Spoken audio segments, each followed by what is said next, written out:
ನಿದ್ದೆಯನ್ನು ಕೆಡಿಸುವಂಥದ್ದು. ನಿದ್ರೆ ಇಲ್ಲ ಅಂದ ಕೂಡಲೇ ಬರುತ್ತೆ ತಲೆ ಒಳಗೆ ನೂರಾರು ಚಿಂತೆಗಳು, ನೂರಾರು ಥಾಟ್ಸ್. ಏನು ಮಾಡಬೇಕು, ಹೆಂಗೆ ಕಂಟ್ರೋಲ್ ಮಾಡಬೇಕು? ನಿದ್ದೆಯನ್ನು ಕೆಡಿಸುವುದೇ ಅದರ ಉದ್ದೇಶ. ಅಂದರೆ ಯಾವುದೇ ಒಬ್ಬ ವ್ಯಕ್ತಿಗೆ ನಿದ್ದೆ ಬರಲಿಲ್ಲ ಅಂದರೆ ಬರುತ್ತೆ ನೋಡಿ, ಭೂತಕಾಲನೂ ಬರುತ್ತೆ, ಭವಿಷ್ಯತ್ ಕಾಲ ಬರುತ್ತೆ, ಎಲ್ಲವೂ ಬಂದುಬಿಡುತ್ತೆ. ಆದರೆ ಈಗ ನಡೆಯುತ್ತಿರುವುದು ಯಾವುದೂ ಬರೋದಿಲ್ಲ. ಹಿಂದೆ ನಡೆದಿದ್ದು, ಮುಂದೆ ನಡೆಯಬಹುದಾದ ಭವಿಷ್ಯತ್ ಕಾಲದ, ವರ್ತಮಾನ ಕಾಲದ ಮಾತ್ರ ಇಲ್ಲ. ಈ ಥರ ಚಿಂತೆಗಳು ಬಂದು ನಿದ್ದೆಯನ್ನು ಕೆಡಿಸಿಬಿಡುತ್ತೆ. ಹಾಗಾದರೆ ಈ ಚಿಂತೆಗಳನ್ನು ನಾವು ಯಾವ ರೀತಿ ಅದನ್ನು ಕಂಟ್ರೋಲ್ ಮಾಡಬೇಕು, ಅದನ್ನು ಹೇಗೆ ನಿಯಂತ್ರಿಸಬೇಕು ಎಂಬುದನ್ನು ತಿಳಿದುಕೊಂಡು ನಾವು ಅದನ್ನು ನಿಯಂತ್ರಿಸಿಕೊಂಡ್ರೆ ನಮಗೆ ಸುಖವಾಗಿ ನಿದ್ರೆ ಮಾಡಲು ಸಾಧ್ಯವಾಗುತ್ತೆ. ಸುಖವಾಗಿ ಹೇಗೆ ನಿದ್ದೆ ಮಾಡೋದು? ಈ ಚಿಂತೆಗಳನ್ನೆಲ್ಲ ಕಂಟ್ರೋಲ್ ಮಾಡಿ ಅದನ್ನೆಲ್ಲ ಬಂಧಿಸಿಟ್ಟು ನಾವು ಸುಖವಾಗಿ ನಿದ್ದೆ ಮಾಡಬಹುದು. ಹಾಗಾದರೆ ಈ ಚಿಂತೆಗಳು ಎಲ್ಲಿಂದ ಬರುತ್ತೆ? ಮನಸ್ಸಿನಿಂದ ಬರುತ್ತೋ ಅಥವಾ ಪ್ರಜ್ಞೆಯಿಂದ ಬರುತ್ತೋ ಅಥವಾ ಇನ್ನು ಯಾವುದಾದ್ರೂ ಕಾರಣದಿಂದ ಬರುತ್ತೋ ಎಂಬುದನ್ನೆಲ್ಲವನ್ನು ಪರಿಶೀಲಿಸೋಣ. ಅದಕ್ಕಿಂತ ಮೊದಲು ಬನ್ನಿರಿ ಬನ್ನಿರಿ ಲೋಕವ ನೋಡೋಣ, ಕೋಶ ಓದೋಣ, ಲೋಕ ಅರಿಯೋಣ, ಜೀವನ ತಿಳಿಯೋಣ. ಇದರೊಳಗಿದೆಲ್ಲವೂ ಸ್ವಾಗತ ನಿಮಗೆ ಮಾಡಿಯ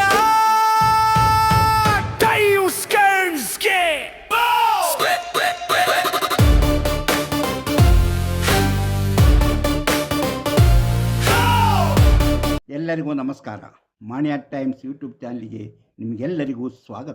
ಇವತ್ತು ನಾನು ನಿದ್ದೆ ಕೆಡಿಸುವಂತಹ, ನಿದ್ದೆ ಇಲ್ಲದಂತೆ ಮಾಡುವಂತಹ, ಈ ಬರುವಂತಹ ನಮ್ಮ ಮನಸ್ಸಿನಲ್ಲಿ ಮೂಡುವಂತಹ, ನಮ್ಮ ಮೈಂಡ್ನಲ್ಲಿ ಮೂಡುವಂತಹ ಚಿಂತೆಗಳು, ಬೇಡವಾದ ಚಿಂತೆಗಳಿರ್ಬೋದು, ಭೂತಕಾಲದ ಹಿಂದೆ ನಡೆದೋದ ಚಿಂತೆಗಳು ವಿಷಯಗಳಾಗಿರ್ಬೋದು, ಇಲ್ಲ ಭವಿಷ್ಯತ್ ಕಾಲದ ಆತಂಕವಾಗಿರ್ಬೋದು. ಇದೆರಡೂ ಬಂದು ಮನುಷ್ಯನ ತಲೆ ಕೆಡಿಸ್ಬಿಡುತ್ತೆ. ಆಮೇಲೆ ನಿದ್ದೆ ಬರೋದಿಲ್ಲ, ಕಣ್ಣು ಮುಚ್ಚಲು ಆಗೋದಿಲ್ಲ, ಕಣ್ಣು ಮುಚ್ಚಿದ್ರೂ ನಿದ್ದೆ ಬರಲ್ಲ, ಒದ್ದಾಡಬೇಕು. ಈ ನಿದ್ರೆಯನ್ನು ನುಂಗಿ ಹಾಕುವಂತಹ ಈ ಚಿಂತೆಗಳು, ಇಂಥ ಚಿಂತೆಗಳು ಎಲ್ಲಿಂದ ಬರುತ್ತವೆ? ಅದು ನಮ್ಮ ಮನಸ್ಸಿನಲ್ಲಿ ಹುಟ್ಟುತ್ತವೆ, ಅಥವಾ ನಮ್ಮ ಮೈಂಡ್ನಲ್ಲಿ ಬರುತ್ತದೆ, ಅಥವಾ ನಮ್ಮ ಪ್ರಜ್ಞೆಯಿಂದ ಬರುತ್ತವೆ, ಅಥವಾ ನಾನು ಎಂಬ ಈ ಒಂದು ಆಸೆ ಅಥವಾ ಆಕಾಂಕ್ಷೆಯಿಂದ ಬರುತ್ತವೆ. ಮುಂತಾದ ವಿಚಾರಗಳು ತುಂಬ ಕುತೂಹಲಕಾರಿಯಾಗಿದೆ.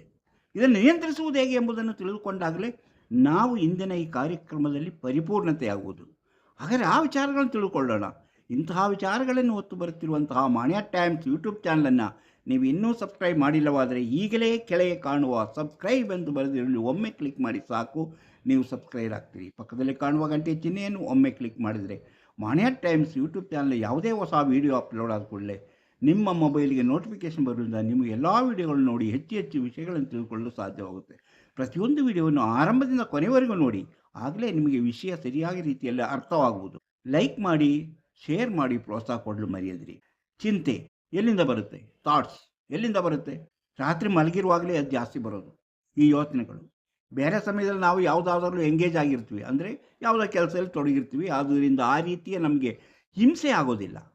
ಈ ರಾತ್ರಿ ಮಲಗಿರ್ತೀವಲ್ಲ, ನಿದ್ದೆ ಮಾಡಬೇಕು, ಸುಖವಾಗಿ ನಿದ್ದೆ ಮಾಡಬೇಕು ಅಂದ್ಕೂಡಲೇ ಸ್ವಲ್ಪ ಹೊತ್ತೇನು ನಿದ್ದೆ ಬರಲಿಲ್ಲ ಅಂದರೆ ಬರ್ತಾ ಇರುತ್ತೆ ಒಂದರಿಂದೇ ಒಂದು ಚಿಂತೆಗಳು. ಆ ಚಿಂತೆಗಳು ಹೇಗೆ ಬರುತ್ತೆ? ಎಲ್ಲಿ ಹುಟ್ಟುತ್ತವೆ? ನಮ್ಮ ಮನಸ್ಸಿನಲ್ಲಿ ಹುಟ್ಟುತ್ತೆ ಅಥವಾ ನಮ್ಮ ಪ್ರಜ್ಞೆಯಲ್ಲಿ ಹುಟ್ಟುತ್ತವೆ ಎಂಬುದನ್ನು ಹೇಳೋಣ. ಪ್ರಜ್ಞೆ ಎಂಬುದು ನಿಮ್ಗೆ ಗೊತ್ತು. ನಾವು ಯಾವಾಗಲೂ ಎಚ್ಚರವಾಗಿರುವುದೇ ಪ್ರಜ್ಞೆ. ಏನಾಗುವುದನ್ನು ತಡೆಯೋದಂತೆ ಪ್ರಜ್ಞೆ. ಮೈಂಡ್ ಅಂದರೆ ನಮ್ಮ ಮನಸ್ಸು. ಆ ಮನಸ್ಸಲ್ಲಿದೆಯಲ್ಲ, ಆ ಮನಸ್ಸೊಳಗೆ ಹುಟ್ಟುವಂಥದ್ದು ಏನು? ಅದು ಐಡಿಯಾಗಳು ಹುಟ್ಟುತ್ತೆ, ವಿಚಾರಗಳು ಹುಟ್ಟುತ್ತೆ, ಮುಂದೆ ಏನು ಮಾಡಬೇಕೆಂಬುದನ್ನು ತೋರಿಸುತ್ತೆ, ನಮ್ಮ ಮುಂದೆ ಏನಿದೆ ಎಂಬುದನ್ನು ತೋರಿಸುತ್ತೆ. ಈ ಮೈಂಡ್ ತೋರಿಸಿದ್ದನ್ನು ಪ್ರಜ್ಞೆ ನಮಗೇನು ಮಾಡುತ್ತೆ? ಅದಕ್ಕೆ ಎಚ್ಚರಿಸುತ್ತೆ. ಅದೆರಡೇ ಕೆಲಸ ಮಾಡೋದು. ಆದರೆ ಯೋಚನೆ, ಚಿಂತೆ ಅನ್ನೋದು ಬರೋದು ನಮಗೆ ನಾನು ಎಂಬ ಒಂದು ಕಲ್ಪನೆಯಿಂದಲೇ ಈ ಚಿಂತೆಗಳಿಗೆ ಬಲ ಸಿಕ್ಕೋದು. ನಾನು ಮನಸ್ಸಲ್ಲಿ ಹುಟ್ಟಬಹುದು, ಆದರೆ ಆ ಚಿಂತೆಗಳು ಯಾವುದು? ನನಗೆ ಹಾಗೆ ಆಗಬಹುದು, ನನಗೆ ಹಾಗೆ ಆಗಿತ್ತು, ನನಗೆ ಇಂಥ ಕೆಟ್ಟ ಹೆಸರು ಬಂದಿತ್ತು, ನನಗೆ ಹೀಗೆ ನನ್ನ ಜನಗಳ ಜೊತೆ ಗಲಾಟೆ ಮಾಡಿದ್ದೆ, ಅಥವಾ ನನಗೆ ಜನ ಮೋಸ ಮಾಡಿದ್ರು, ನನಗೆ ಮುಂದೆ ನನ್ನನ್ನು ಯಾರೂ ಗೌರವಿಸೋದಿಲ್ಲ, ಮುಂದೆ ನನಗೆ ಜೀವನ ಹೇಗೆ ನಡೆಯುತ್ತದೆ?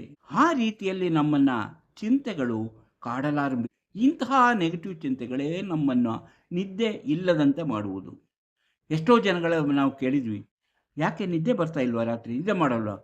ಅಯ್ಯೋ ಏನೋ ತಲೆ ತುಂಬ ಚಿಂತೆಪ್ಪ, ಏನು ಮಾಡಲಿ ಅಂತ. ಹೌದು, ತಲೆ ತುಂಬ ಚಿಂತೆ ಇರುತ್ತದೆ. ಆ ಚಿಂತೆಯನ್ನು ನಾವು ಯಾವ ರೀತಿಯಲ್ಲಿ ನಿಯಂತ್ರಿಸಿಕೊಳ್ಳಬೇಕು, ಅದನ್ನು ನಾವು ಯಾವ ರೀತಿ ಬದಲಾವಣೆ ಮಾಡಿಕೊಂಡು ನಮ್ಮ ಕಂಟ್ರೋಲ್ ಇಟ್ಕೊಂಡು ಅದರ ಶಕ್ತಿಯನ್ನು ಬೇರೆ ರೀತಿಯಲ್ಲಿ ಹೇಗೆ ಬದಲಾಯಿಸಲು ಸಾಧ್ಯ ಎಂಬುದನ್ನು ನಾವು ತಿಳಿದುಕೊಳ್ಳಬೇಕು. ಈಗ ಒಂದು ಚಿಂತೆ ಬಂತು, ಒಂದು ಯೋಚನೆ ಬಂತು. ನನಗೆ ಆ ಕಾಲದಲ್ಲಿ ಹಿಂದೆ ನಾನು ಓದುತ್ತಿದ್ದಾಗ ಇಂತಹ ಘಟನೆ ನಡೆಯಿತು. ಆ ಘಟನೆಯಲ್ಲಿ ಅವಮಾನ ಆಯಿತು. ಅವಮಾನ ಯಾಕಾಯಿತು? ನಾನು ಅವಮಾನ ಪಡಬೇಕಾಯಿತು. ಅದು ನನಗೆ ಅದರಿಂದ ಆ ವ್ಯಕ್ತಿಯ ಮೇಲೆ ನನಗೆ ಅವಮಾನ ಆಯ್ತಲ್ಲ, ಅವಮಾನ ಮಾಡಿದ್ನಲ್ಲ ಆ ವ್ಯಕ್ತಿಯ ಮೇಲೆ ಸೇಡು ತೀರಿಸಿಕೊಳ್ಳಬೇಕು. ಆ ಸೇಡನ್ನು ಯಾವತ್ತಾದರೂ ತೀರಿಸಿಕೊಳ್ಳಬೇಕು ಎಂಬ ಯೋಚನೆ ಬರುತ್ತೆ ನೋಡಿ. ಆ ಯೋಚನೆ ಇದೆಯಲ್ಲ, ಅದು ನಾವು ದೊಡ್ಡ ಕೆಟ್ಟದಾಗಿ ನಮ್ಮನ್ನು ಕಾಡಲಾನಿಸ್ತದೆ. ನಾನು ಇದುವರೆಗೂ ಅವನ ಮೇಲೆ ಸೇಡು ತೀರಿಸ್ಕೊಳ್ಳೇ ಇಲ್ಲ, ಅದು ತೀರಿಸ್ಕೊಳ್ಳೇಬೇಕು, ನನಗೆ ಅವಮಾನ ಆಗಿದೆ ಎಂಬಂತಹ ಚಿಂತೆ ಬರುತ್ತದೆ. ಅವಾಗ ನಾವೇನು ಮಾಡ್ತೀವಿ? ಅದಕ್ಕಾಗಿ ದಾರಿಗಳನ್ನು ಹುಡುಕ್ತಾ ಹೋಗ್ತೀವಿ. ಎಲ್ಲಿ? ಮನಸ್ಸಿನಲ್ಲಿ, ನಮ್ಮ ಚಿಂತೆಯಲ್ಲಿ ಅದಕ್ಕಾಗಿ ದಾರಿಗಳನ್ನು ಹುಡುಕೋಗುತ್ತೆ. ಅಲ್ಲಿ ಅವನು ಸಿಗ್ಬೋದು, ಅವನಿಗೆ ಹಾಗೆ ಮಾಡ್ಬೋದು, ಹೀಗೆ ಮಾಡ್ಬೋದು. ಅಂಥ ಚಿಂತೆಗಳೇ ನಮ್ಮನ್ನು ಕಾಡಲಾರಂಭಿಸುತ್ತೆ. ಅದು ನಮ್ಮನ್ನು ಯಾವ ಕಡೆ ತೊಗೊಂಡೋಗುತ್ತೆ? ನಮ್ಮ ನಿದ್ರೆಯನ್ನು ಕೆಡಿಸುತ್ತದೆ, ನಿದ್ರೆ ಇಲ್ಲದಂತಾಗಿ ಮಾಡುತ್ತದೆ, ಮಾನಸಿಕವಾಗಿ ನಾವು ಕೊರಗುವಂತೆ ಮಾಡುತ್ತದೆ. ಹಾಗಾದರೆ ಆ ಚಿಂತೆಯನ್ನು ನಾವು ಯಾವ ರೀತಿಯಲ್ಲಿ ಕಂಟ್ರೋಲ್ ಮಾಡಬೇಕು? ಆ ಚಿಂತೆಯನ್ನು ನಾವು ನಮ್ಮಲ್ಲೇ ಇಟ್ಟುಕೊಂಡು ಅದನ್ನು ಮರೆತು ಬಿಡಬೇಕು. ಯಾವುದನ್ನು? ಆ ನಡೆದಿದ್ದನ್ನು ನಾವು ಮರೆತು ಬಿಟ್ಟು ಬೇರೆ ಒಳ್ಳೆಯ ವಿಷಯಗಳನ್ನು ನಾವು ಚಿಂತೆ ಮಾಡಬೇಕು. ಒಳ್ಳೆಯ ವಿಷಯಗಳೆಂದ್ರೇನು? ಏನು ನಡೀತಾ ಇದೆ, ಈಗಿನ ಕಾಲದಲ್ಲಿ ಏನು ನಡೀತದೆ ಅಂದರೆ, ಈಗ ವರ್ತಮಾನ ಕಾಲದಲ್ಲಿ, ಈ ವರ್ತಮಾನ ಸಮಯದಲ್ಲಿ ಏನು ನಡೀತಾ ಇದೆ ಅದನ್ನು ನಾವು ಹೇಗೆ ಸದುಪಯೋಗಪಡಿಸ್ಕೋಬೇಕು. ಆವಾಗ ನಮಗೆ ಸ್ವಲ್ಪ ಉತ್ತೇಜನ ಸಿಗುತ್ತೆ. ಹೌದು, ನಾನೀಗ ಮಲಗಿದ್ದೇನೆ, ನನಗೆ ನಿದ್ರೆ ಮಾಡಬೇಕು, ಬೇಡದಿದ್ದ ವಿಚಾರಗಳನ್ನು ಯಾಕೆ ನಾನು ಯೋಚನೆ ಮಾಡಬೇಕು, ನಾಳೆ ಎದ್ದ ಮೇಲೆ ಅದರ ಬಗ್ಗೆ ಯೋಚನೆ ಮಾಡೋಣ. ಆದರೂ ನಾವು ಸೇಡಿನ ಬಗ್ಗೆ ನಾವು ಚಿಂತೆ ಮಾಡದಿರುವುದೇ ಉತ್ತಮ. ಯಾಕಂದರೆ ಸೇಡು ಎಂಬುದು ಮನುಷ್ಯನನ್ನು ಒಂದು ರೀತಿಯಲ್ಲಿ ನರಳುತ್ತಾ ನರಳುತ್ತಾ ಸಾಯುವಂತೆ ಮಾಡುತ್ತದೆ. ಅವಕಾಶ ಕಾಯ್ತಾ ಕಾಯ್ತಾ ಅವನು ಬೇರೆ ಎಲ್ಲವನ್ನೂ ಮರೆಯುತ್ತಾನೆ. ಇದರಿಂದಾಗಿ ಅವನಿಗೆ ಜೀವನದಲ್ಲಿ ಅಭಿವೃದ್ಧಿ ಎನ್ನುವುದೇ ಆಗುವುದಿಲ್ಲ. ಆದ್ದರಿಂದ ಅದನ್ನು ಮರೆತು ಅವನು ಮಾಡಿದ ಆ ಕಾಲದಲ್ಲಿ ಆ ಸಮಯದಲ್ಲಿ ಅವನಿಗೆ ಹಾಗೆ ಅನಿಸಿರ್ಬೋದು.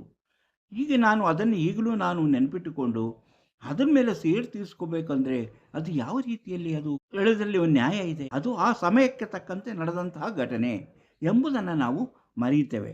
ಇಲ್ಲ, ಅವನ ಸೇಡು ತೀರಿಸ್ಕೊಳ್ಳೇಬೇಕು, ನಾನು ಸೇಡು ತೀರಿಸದೆ ಬಿಡೋದಿಲ್ಲ. ಇದೇ ನಿಮ್ಮ ಮನಸ್ಸಿನ, ನಿಮ್ಮ ಶಕ್ತಿಯನ್ನು ವ್ಯಯ ಮಾಡ್ತಿದ್ರಿ, ನಿಮ್ಮ ಶಕ್ತಿ ಹಾಳಾಗ್ತದೆ. ಅದು ನಾವು ಇಲ್ಲ, ಅವನನ್ನು ನಾನು ಕ್ಷಮಿಸಿದ್ದೇನೆ, ನನ್ನ ಮನಸ್ಸಿಗೆ ಅವನು ತಪ್ಪು ಮಾಡಿದ, ಅವನಿಗೆ ನಾನು ಕ್ಷಮಿಸಿದ್ದೇನೆ, ನನ್ನಿಂದ ಇನ್ನೂ ಸೇಡೇನು ಬೇಕಾಗಿಲ್ಲ, ಅವನವನು ಅನುಭವಿಸುತ್ತಾನೆ, ಅವನು ಅನುಭವಿಸ್ಲಿ ಬಿಡು, ನನಗೆ ಏನಾಗಿದೆಯೋ ಅದನ್ನು ಮಾತ್ರ ನಾನು ಮರೆತು ಬಿಟ್ಟೆ. ಅವನಿಗೆ ಜೀವನ ಹೇಗಾದರೂ ನಡೆಯಲಿ, ಅವನಿಗೆ ಏನಾದರೂ ಆಗಲಿ ಎಂಬುದನ್ನು ತಿಳ್ಕೊಂಡು ನೀವು ಕ್ಷಮೆ ಮಾಡ್ತಾ ಬಂದರೆ, ಅಥವಾ ಅದನ್ನು ನೀವು ಕ್ಷಮಿಸುತ್ತಾ ಬಂದಾಗ ನಿಮ್ಮ ಮನಸ್ಸಿಗೆ ಒಂದು ಉತ್ಸಾಹ ಬರುತ್ತೆ. ಹೌದು, ನಾನು ಇಂಥ ವ್ಯಕ್ತಿಯನ್ನು ಕ್ಷಮಿಸಿದ್ದೇನೆ, ಅವನ ಮೇಲೆ ನನಗೆ ಇನ್ನು ಯಾವ ಕೋಪವೂ ಇಲ್ಲ, ಸೇಡಿನ ವಿಷಯವೇ ನನ್ನ ಮನಸ್ಸಲ್ಲಿ ಇಲ್ಲ. ಆವಾಗ ನಮ್ಮ ಶಕ್ತಿ ಹೆಚ್ಚಾಗ್ತಾ ಬರುತ್ತೆ. ಅದು ಕ್ರಮೇಣ ನಾವು ಮಾಡುವಂತಹ ಕೆಲಸಗಳಲ್ಲಿ ನಮಗೆ ಅದು ಸಹಾಯಕವಾಗುತ್ತದೆ. ಹಾಗೆ ನಾವು ಇನ್ನೊಂದು, ನಾವು ನಾಳೆ ನಾನು ಏನಾಗುತ್ತೇನೋ, ಒಬ್ಬರ ಹತ್ರ ಸಾಲ ಕೇಳಿದ್ದೇನೆ, ಸಾಲ ಕೊಡ್ತಾರೋ ಇಲ್ಲೋ, ಕೊಡದೇ ಇದ್ದರೆ ಏನು ಮಾಡೋದು, ಆ ಸಾಲ ಕೊಡದೇ ಇದ್ದರೆ ನನ್ನ ಕೆಲಸಗಳು ಯಾವುದು ನಡೆಯೋದಿಲ್ಲ, ನಾನು ಏನು ಮಾಡಲಿ ಎಂಬುದನ್ನಾಗಿ ಯೋಚನೆ ಮಾಡ್ತೀವಿ. ಅದೇ ನನಗೆ ಸಾಲ ಕೊಡೋದಿಲ್ಲ, ನನಗೆ ಯಾಕೆ ಸಾಲ ಕೊಡಲ್ಲ, ನಾನೇನು ಕೆಟ್ಟವನ, ನಾನು ಅಂಥವನ ಇಂಥವನ, ಇಲ್ಲ ಅವನದು ಸಾಲ ಪಡೆಯಲೇಬೇಕು, ಏನು ಪಡೆಯದಿದ್ದರೆ, ಸಿಗದೇ ಇದ್ದಾಗ ಏನು ಮಾಡೋದು ಎಂಬ ಯೋಚನೆ ಬರುತ್ತೆ. ಈಗ ನನಗೆ ಸಾಲ ಬೇಕು, ನಾನು ಹೇಗಾದರೂ ಸಾಲ ಪಡಿತೇನೆ. ಈಗ ನಾನು ಎಂಬ ಒಂದು ಪದದಿಂದ ನೀವು ನಿಮ್ಮ ಜೀವನದಲ್ಲಿ ನಿಮ್ಮ ನಿದ್ದೆಯನ್ನು ಕಳೆದುಕೊಂಡು ನಿಮ್ಮ ಎಲ್ಲ ಕೆಲಸ ಕಾರ್ಯಗಳಿಗೂ ಅಡೆತಡೆ ತರುವಂತಹ ಆ ಒಂದು ಯೋಚನೆ ಇದೆಯಲ್ಲ, ಅದು ನಿದ್ದೆಯನ್ನು ಕೆಡಿಸುತ್ತದೆ, ಅಥವಾ ನಮ್ಮ ಜೀವನದಲ್ಲಿ ಅಭಿವೃದ್ಧಿಯಾಗುವುದನ್ನು ತಡೆಯುತ್ತದೆ. ನಾವು ಕಷ್ಟಪಡಬೇಕೇ ಹೊರತು ನಮಗೇನೂ ಉಪಯೋಗ ಆಗೋದಿಲ್ಲ. ಅಂದರೆ ನಾಳೆ ಆಗಬೇಕಲ್ಲ, ನಾವು ನಾಳೆ ಎದ್ದ ಮೇಲೆ ನಾವು ಹೋಗಿ ಅವನ ಸಾಲ ಕೇಳಿದ ಮೇಲೆ, ಅವನ ಸಾಲ ಕೊಟ್ಟ ಮೇಲೆ ನಾವು ನಮ್ಮ ಕೆಲಸ ಕಾರ್ಯಗಳು ಮಾಡ್ಬೋದು. ಆದರೆ ಕೊಡದೇ ಇದ್ದರೆ ಎಂಬುದನ್ನು ನಾವು ಯಾಕೆ ಈಗ ಯೋಚನೆ ಮಾಡಬೇಕು? ಆವಾಗ ನಿಮ್ಮ ಆ ರೀತಿಯಲ್ಲಿ ನೀವು ಚಿಂತೆ ಮಾಡುತ್ತೋ, ನೀವು ಯಾರೇ ಒಬ್ಬರ ಆ ವ್ಯಕ್ತಿ ಇಂತಹ ನೆಗೆಟಿವ್ ಚಿಂತೆಯನ್ನು ಮಾಡಿ, ಕೊಡದೇ ಇದ್ದರೆ ನಾನೇನು ಮಾಡಲಿ, ಕೊಟ್ಟರೆ ಏನು ಮಾಡ್ತೀವಿ ಅಂತ ನಾವು ಯೋಚನೆ ಮಾಡೋದಿಲ್ಲ. ಕೊಡದೇ ಇದ್ದರೆ ನಾನೇನು ಮಾಡಲಿ, ಅದೇ ಚಿಂತೆ ಬರೋದು. ಕೊಟ್ಟರೆ ನಾನು ನನ್ನ ಜೀವನದಲ್ಲಿ ಸುಖವಾಗಿರ್ತೇನಲ್ಲ, ನಾನು ಸುಖ ಮಾಡುವಾಗಿರ್ಬೋದಲ್ಲ ಎಂದು ಯೋಚಿಸಿದರೆ ಅವನಿಗೆ ನಿದ್ದೆ ಬರುತ್ತೆ. ನಿದ್ದೆ ನಾಳೆ ನಾನು ಹೋಗಿ ಕೇಳಿದಾಗ ಅವನು ದುಡ್ಡು ಕೊಡ್ತಾನೆ, ಸಾಲ ಕೊಡ್ತಾನೆ ನನಗೆ ಎಂಬುದ ಯೋಚನೆ ಮಾಡಿದರೆ ನಾವು ಜೀವನದಲ್ಲಿ ಸಂತೋಷವಾಗಿರಲು ಸಾಧ್ಯ. ಕೊಡದೇ ಇದ್ದರೆ ಎಂಬುದನ್ನು ಈಗ ನಾವೇನು ಮಾಡಿದೆ, ಈ ವರ್ತಮಾನ ಕಾಲದಲ್ಲಿ ಈಗ ನಾವೇನು ಮಾಡ್ತಾಯಿದ್ದೀವಿ, ನಾವು ಈಗ ಮಲಗಿ ನಿದ್ದೆ ಮಾಡಬೇಕು, ಅಥವಾ ನಾನು ಯಾವ ಕೆಲಸವನ್ನು ಮಾಡಬೇಕು. ಆ ಕೆಲಸ ಮಾಡಬೇಕಾದ್ರೆ ನಾನು ಮುಂದೆ ನಡೆಯುತ್ತೆ, ಹಿಂದೆ ಏನಾಯಿತು ಎಂಬುದರ ಯೋಚನೆ ಮಾಡಬೇಡ. ನಾನು ಈಗ ಮಾಡ್ತಿರೋ ಕೆಲಸದ ಪರಿಣಾಮ ಏನೆಂಬುದು ಆಗಲೇ ನಿಮಗೆ ಗೊತ್ತಾಗುತ್ತದೆ.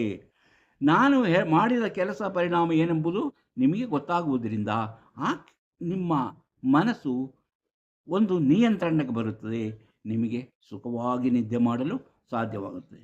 ನಿದ್ದೆಗೆ ಮುಖ್ಯವಾದಂತಹ ಅಡೆತಡೆ ಒಡ್ಡುವಂಥದ್ದು ಚಿಂತೆಗಳು. ನಾನು ಎಂಬ ಚಿಂತೆ, ನಾನು ಎಂಬ ಈ ಒಂದು ರೀತಿ, ನಾನು ಎಂಬ ಒಂದು ಹೆಮ್ಮೆ, ನಾನು ಎಂಬ ಒಂದು ವಿಷಯ ಜೀವನದಲ್ಲಿ ನಮಗೆ ಅಡೆತಡೆಗಳನ್ನೇ ತರುವುದು. ನಾನು ಮಾಡುತ್ತೇನೆ, ನನ್ನಿಂದ ಸಾಧ್ಯ ಎಂಬಾಗ ನೀವು ಯೋಚನೆ ಮಾಡಿದಾಗ ಜೀವನದಲ್ಲಿ ಮುಂದುವರಿತೀವಿ. ನನ್ನಿಂದ ಸಾಧ್ಯವೇ, ನಾನು ಅದು ಹಾಗೆ ಸಿಗುತ್ತದೆಯೇ, ನಾನು ಕೇಳಿದರೆ ಕೊಡುತ್ತಾರೆಯೇ ಎಂಬ ಚಿಂತೆಗಳು ಹಾಳು ಮಾಡುವಂತಹ ಒಂದು ಚಿಂತೆಗಳಾಗಿಯೇ ಕಾಡುತ್ತದೆ. ನಾನು ಕಳೆದ ವರ್ಷ ಈ ಸಮಯದಲ್ಲಿ ಎಲ್ಲಿದ್ದೆ, ಆವಾಗ ಆದಂಥ ಆಕ್ಸಿಡೆಂಟ್ ಇದೆಯಲ್ಲ, ಅದು ಭಯಂಕರ. ಆಕ್ಸಿಡೆಂಟಲ್ಲಿ ಎಂತಹ ಆಕ್ಸಿಡೆಂಟ್ ಆಗೋಯ್ತು, ಆದರೆ ನಾನು ಈಗಲೂ ಬದುಕಿದ್ದೀನಿ, ನನ್ನ ಜೀವ ಈಗಲೂ ಉಳ್ಕೊಂಡಿದೆ. ಹಂಗೆ ನೀವು ಯೋಚನೆ ಮಾಡಿದಾಗ ನೀವು ಚೆನ್ನಾಗಿರ್ತೀರಿ. ಆದರೆ ಆಕ್ಸಿಡೆಂಟ್ ಆಯಿತು, ನಾನು ಸತ್ತೋಗಿದ್ದರೆ, ನನ್ನ ಕೈಕಾಲು ಮುರಿದಿದ್ದರೆ ಏನು ಎಂಬುದನ್ನು ನಾವು ಯಾಕೆ ಯೋಚನೆ ಮಾಡಬೇಕು? ನಮಗೆ ಅಂತಹ ತೊಂದರೆ ಆಗಿಲ್ವಲ್ಲ, ನಾವು ಈಗ ಸರಿಯಾಗಿ ಇದ್ದೀವಿ, ಜೀವನದಲ್ಲಿ ಸುಖವಾಗಿದ್ದೀವಿ, ಜೀವನವನ್ನು ನಡೆಸಿ. ಇನ್ನು ಬರುವಂಥದ್ದು ನನ್ನ ಭವಿಷ್ಯ ಏನಾಗುತ್ತದೆ, ನಾಳೆ ನಾನು ಏನಾಗುತ್ತೇನೋ, ನಾಳೆ ನನ್ನ ಭವಿಷ್ಯ ಹೇಗಿರುತ್ತೋ, ನನ್ನ ಆರೋಗ್ಯ ಕೆಡಬಹುದೇ, ನನ್ನ ಆರೋಗ್ಯ ಹಿಂಗೆ ಇರುತ್ತೆ, ನಾನು ವಯಸ್ಸಾದಂಗೆ ಏನಾಗುತ್ತೆ, ಇಂಥ ಬೇಡವಾದ ಚಿಂತೆಗಳನ್ನೇ ಮಾಡ್ತೀವಿ. ಪ್ರತಿಯೊಬ್ಬ ಮನುಷ್ಯನಿಗೂ ವಯಸ್ಸಾಗುತ್ತೆ, ಇಂದಿದ್ದಂಗೆ ನಾಳೆ ಇರೋದಿಲ್ಲ, ಬದಲಾವಣೆಗಳಿರುತ್ತೆ, ಎಲ್ಲ ರೀತಿಯ ಬದಲಾವಣೆಗಳಾಗಿರುತ್ತೆ.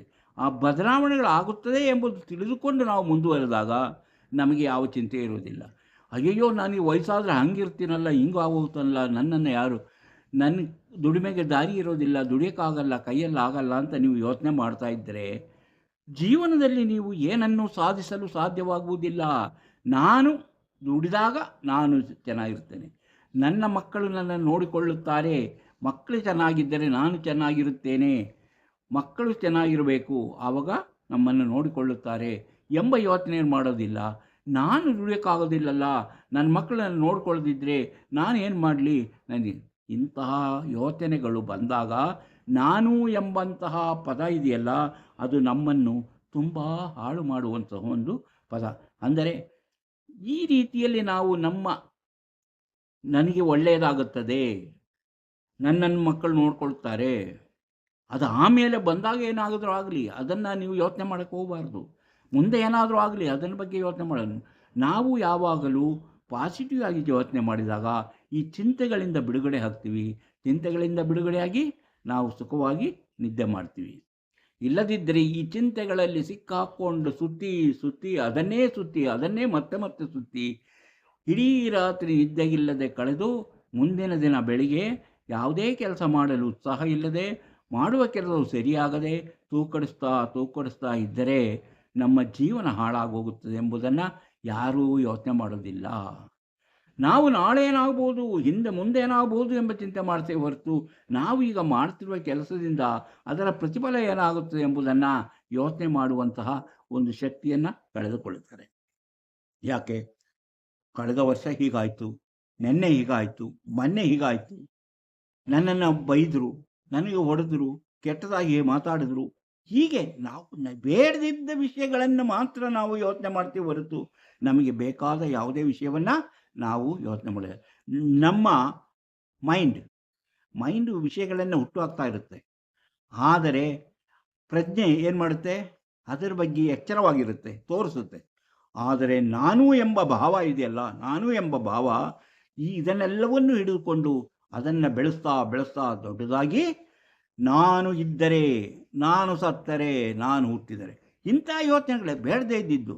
ಅಂದರೆ ನೀವು ಹುಟ್ಟಿದ್ದೀರಿ, ಬದುಕಿರ್ತೀರಿ, ಎಲ್ಲವೂ ಇರ್ತೀರಿ. ಆದರೂ ಹಾಗೆ ನಾನು ಮಾಡಿದರೆ, ನನಗೆ ಅಂತ ಮಾಡಿದರೆ, ಹೀಗೆ ನಾನೇ ದೊಡ್ಡವನು ಎಂಬ ಒಂದು ಭಾವ ಇದೆಯಲ್ಲ, ಅದೇ ಎಲ್ಲ ಯೋಚನೆಗೂ, ಎಲ್ಲ ಕೆಟ್ಟ ಯೋಚನೆಗೂ ಕಾರಣ ಎಂಬುದನ್ನು ಅರಿತು ಜೀವನದಲ್ಲಿ ಶಾಂತಿ ಸಮಾಧಾನದಿಂದ ಬದುಕುವುದನ್ನು ಕ್ಷಮಿಸಿ, ತಾಳ್ಮೆ ಎಲ್ಲವೂ ಇರಬೇಕು. ತಾಳ್ಮೆ ಇರಬೇಕು, ಕ್ಷಮಿಸುವಂಥ ಒಂದು ಗುಣ ಇದ್ದರೆ ಆ ವ್ಯಕ್ತಿ ನಿದ್ದೆ ಮಾಡಲು ಯಾವ ತೊಂದರೆಯೂ ಇರುವುದಿಲ್ಲ, ಸುಖವಾಗಿ ನಿದ್ದೆ ಮಾಡ್ತಾನೆ.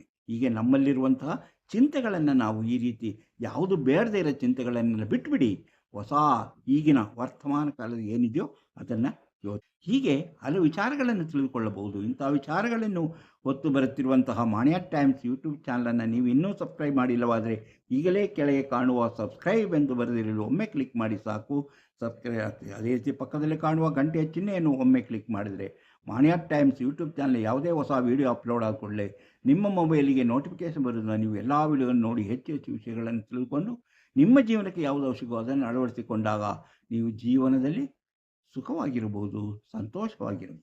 ಪ್ರತಿಯೊಂದು ವಿಡಿಯೋವನ್ನು ಆರಂಭದಿಂದ ಕೊನೆಯವರೆಗೂ ನೋಡಿ, ಲೈಕ್ ಮಾಡಿ, ಶೇರ್ ಮಾಡಿ, ಪ್ರೋತ್ಸಾಹ ಕೊಡಿ. ಇಂತಹ ಮತ್ತೊಂದು ವಿಡಿಯೋದೊಂದಿಗೆ ಮತ್ತೆ ಬರುತ್ತೇನೆ. ಇಷ್ಟು ಹೊತ್ತು ಈ ವಿಡಿಯೋ ನೋಡಿದ ನಿಮಗೆಲ್ಲರಿಗೂ ಧನ್ಯವಾದ.